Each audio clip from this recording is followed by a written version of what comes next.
Yo, what's up kakamay? So, panibagong vlog na naman tayo ngayon. Almost 5 days pala tayo o 5 days tayong walang vlog. So, ngayon, gagawa tayo mga ng reaction video. Meron akong napanood na vlog which is siguro 4 days ago na mga kamay. Ito na yung inaantay ko na vlog ng isang kakilala natin dito sa Sour Family, which is si Kuya Noli Vlog. So, merong nakalagay dyan na title yan, yung pag-ayos ng YouTube channel ni Bicolana Girl. So, ngayon, let me introduce myself to you. So, sa mga viewers natin na hindi nakakilala sa atin, mga kamay. So, isa po tayo sa mga nagagawa or nag-troubleshoot ng mga YouTube channel, mga Facebook pages pagkaya po. Pero sinasabi ko po sa inyo, mga kamay, hindi po tayo IT expert or hindi po tayo programmer. Wala po tayong proper na schooling when it comes sa troubleshooting. Kumbaga, ang nangyari lang is nagbasa-basa lang po tayo, research hanggang sa natuto po tayo, at yun po ang ginamit natin na way para makatulong tayo sa mga kapwa natin, mga content creators. Pero as of now, may medyo nagbago ako ng terms when it comes sa pagto-troubleshoot. So nagko-collect na tayo ng minimal na fee when it comes sa pag-troubleshoot, mga kamay. So hindi naman siya totally sobrang laki. Kumbaga, lalong-lalo na pag mga kakilala, medyo nakatuon down po yung amount when it comes sa TF, mga kamay. Kasi kaya ako ginagawa yung, mga kamay, syempre nagkukonsumo tayo ng oras, panahon dyan, internet, kuryente, tapos syempre yung pag-iisip kung paano natin masusolusyonan yung problema ng isang mga kasama natin, mga content creators dito sa social media. So mapa YouTube man or Facebook, mga kamay, hanggat pagkaya po natin, so ginagawa po natin yan. So anyways, mga kamay, panoorin muna natin yung vlog ni Kuya Noli tungkol dito kay Bicolana Girl, mga kamay, kasi nakita ko. So magpa-pop up dyan sa screen natin, tapos gagawa tayo ng reaction video kung paano ang nangyari at paano natin nagawa ng paraan or nagawa natin ang solusyon yung channel ni Bicolana Girl, mga kamay. At ngayon, mga kanoli, ay pumunta si Bicolana at ang sabi niya, meet up na lang kami dyan sa Lampua. At dahil nga para doon sa kanyang YouTube channel sa AdSense, na nasa akin kasi yung yung BIR na in-apply sa online, bali ako na lang kasi ang nag-claim, at ngayon ay pupunta siya dyan sa Nabua, mag-eyeball kami, tapos iaabot ko yung card, mamaya papakita ko sa inyo nandun sa bag. At kailangan niya kasi yun para maayos yung kanyang YouTube channel.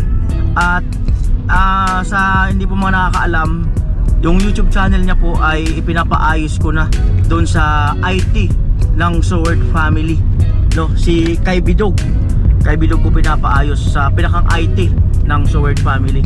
So ayun na lang ang inaantay para mai-submit ni Bidog yung mga kailangan na dokumento ni Bicolana. At hopefully ay maayos yan, at kumpiyansa naman ako kay Bidog na yan talaga ay marami na siyang inayos na account na may mga problema. At ayan, pag naayos na yan, maano na yung AdSense, ay makakasahod na si Bicolana. At meron pa siya kasing umpisa nung mag-vlog siya ay nagkaroon na ng revenue or dollar yung kanyang yung AdSense, hindi AdSense, yung kanyang kita sa YouTube. So ayan, at ayan, pagkayan siya ay maayos na yan at makasahod na si Bicolana, ayan, tuloy-tuloy na yan. Tuwing every month pasok yung kanyang $100, buwan-buwan na siya sasahod. Tuwing may vlog siya or may live siya ay makakasahod na siya buwan-buwan. Ayan po ay malaking tulong para sa kanyang kabuhayan, At ayan, isa rin siya sa ating inaalalayan na paano rin makausad sa pagbablog. So ayan po, at abang-abang na lang po kayo sa iba pang kaganapan. Ayan, so yun po kasi ang nagiging problema ng isang YouTuber, yung AdSense, Google AdSense. Minsan kasi Kagaya ko, hindi naman ako masyadong marunong mag-ayos niyan. Ano ang mga dapat gawin, hindi ko naman alam yung mga ganun, no? Kanya-kanyang talento kasi yung bawat tao. At napapansin nyo, isang channel ko ay wala akong masyadong ano, ang inaantay na lang nun nung isang channel ko sa YouTube ay yung AdSense din, kagaya kay Bicolana. Ang kagandahan nun, may ads pa siya. Kaya lang wala nga ako masyadong update dahil nga sa hindi ako masyadong makapag-vlog ngayon doon. Pero may ads pa yun, sabi ni Bidog. Kasi yun ay pinaayos ko na rin kay kay Bidog, yung isa kong YouTube channel na Mrs. Kuya Noli Vlog. Soon, pag mayroon na talaga akong editor na naka-stay, na talagang nandyan na lang. So yung isang channel ko ay talagang bubuhayin ko yan. Kung mayroon akong editor, doon siya sa isang channel ko, talagang magpupokus at ako mag-puro update doon sa Mrs. Kuya Noli Vlog. So yun mga kamay, na panood natin yung kinuha natin na video o vlog na kakarampot lang kay Kuya Noli sa kanyang vlog mga kamay. So anyways mga kamay, so nakita natin na nag-meet sila halfway ni Bicolana girl, si Kuya Noli, kasi si Bicolana taga Albay, tapos si Kuya Noli nasa Kamsur. So nasa gitna sila nag-meet. Alam ko po yun mga kamay na lugar gawan ng taga Bicol din po tayo. So born and raised tayo doon. At doon din tayo nakapag-aral sa Bicol region nung mga panahon mga kamay. So anyways mga kamay, history. So iyan ko sa inyo, ikuwento ko mga kamay. So siguro kung mga katapusan ng March mga kamay, dinapit sa atin yung channel ni Bicolana. At the same time nabanggit din dito ni Kuya Noli yung second account niya, nilapit din sa atin yan ni Kuya Noli. So tayo din nag-ayos mga kamay. So anyways, yung nabanggit lang sa akin ni Kuya Noli that time is na-demonetize. So other than that, nabanggit niya sa vlog, wala siyang alam sa Google AdSense, kumbaga kanya-kanyang talento. At isa sa mga talent natin mga kamay, hindi ko naman sinasabi na super talented tayo, may alam lang konti, is yung pagto-troubleshoot. So kumbaga ipinagkatiwala sa atin ni Kuya Noli yung account, kumbaga may access tayo. At sobrang thank you kay Kuya Noli sa paglapit sa atin, kasi syempre kumpiyansa siya na magagawa natin ng solusyon, at nagawa nga natin ng solusyon mga kamay. So anyways mga kamay, yung concern natin kay Bicolana is history. Wala tayong nakuha na talagang impormasyon. Demonetize lang yung na nabanggit sa atin ni Kuya Noli na wala ng dollar sign. So kumbaga ako na lang po yung nag-research kung ano bang naging problema ng channel. So isa sa mga na-discover ko doon, yung nag-create ng account na yun is yung linagay na personal information sa Gmail account ng YouTube channel ni Bicolana is yung tunay na na pagkatao ni Bicolana, lalo yung birth date mga kamay. So lumalabas na underage. So kumbaga less than 18 years old pa si Bicolana. Kumbaga this year pa lang siya mag 18 years old, magiging legal. So isa yun sa mga naging problema nung nag-apply na po ng kumbaga na-reach na ni Bicolana yung requirements para sa application. Nung nag-apply na po yung taong gumagawa nun, is hindi po siya inallow na magamit ni Bicolana yung same Gmail account na mag-create ng Google AdSense account. So ganun po naging sistema. Kung anong Gmail account mo mga kamay at wala namang problema, hindi magagamit mo na Gmail account sa Google AdSense. Kung baga ililink mo lang po. So ang case ni Bicolana, hindi po nangyari yun kasi underage. So kailangan ng parent concern mga kamay. So ganun.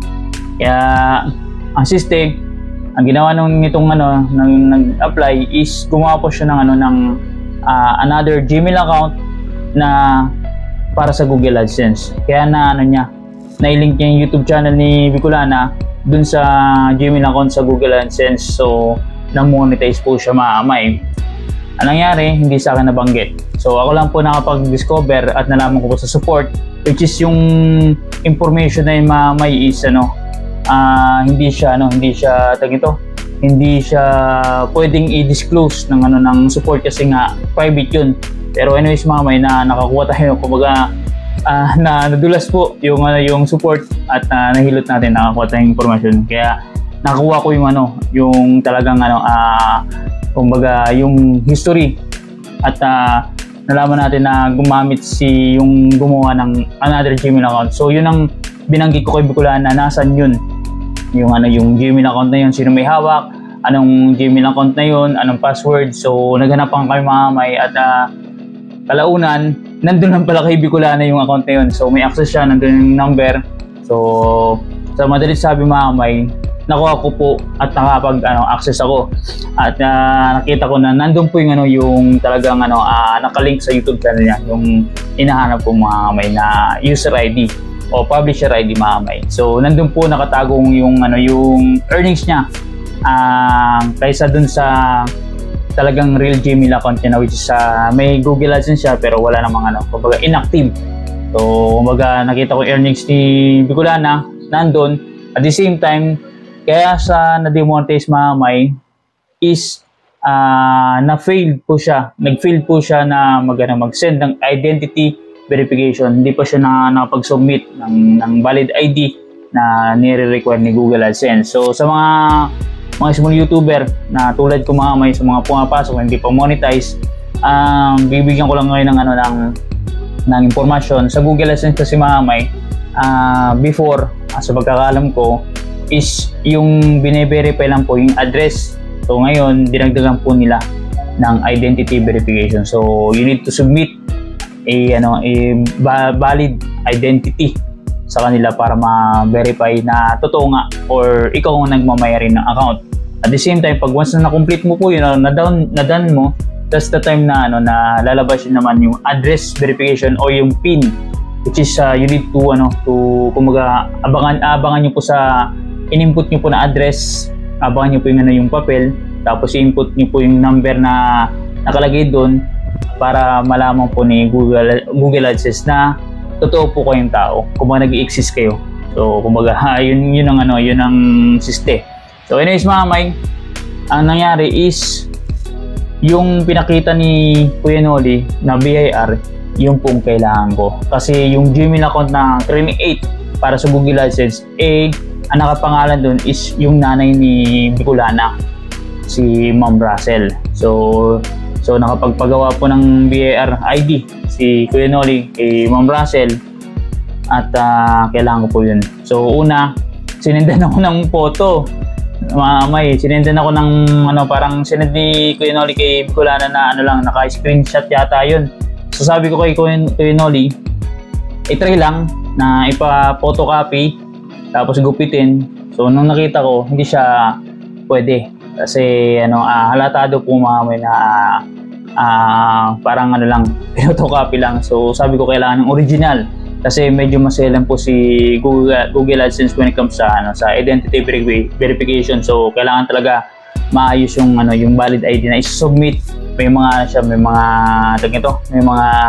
proseso para ma-complete or madan mo po yung identity verification. So kumbaga tayo is ilang beses tayo naggawa ng troubleshooting. So natuto din tayo sa ganong kapamaraanan na nakuha natin yung tamang timpla sa pag-verify ng identity. So anyways mga may, so nag-submit tayo at binago ko na rin information dun sa YT account ni Bicolana. So hindi na siya under age yun mga may, kumbaga binago ko. Ang linagay ko yata sa nanay din yata o sa kapatid. So para at least wala na pong problema in the near future. Kumbaga lahat na legal age. So nakapag-submit na tayo ng identity at yun, boom, na-complete po natin. At the same time, few days back, bumalik na po yung monetization ni Bicolana Girl, nakapag-live stream at ako na rin po nag-on ng super chat niya.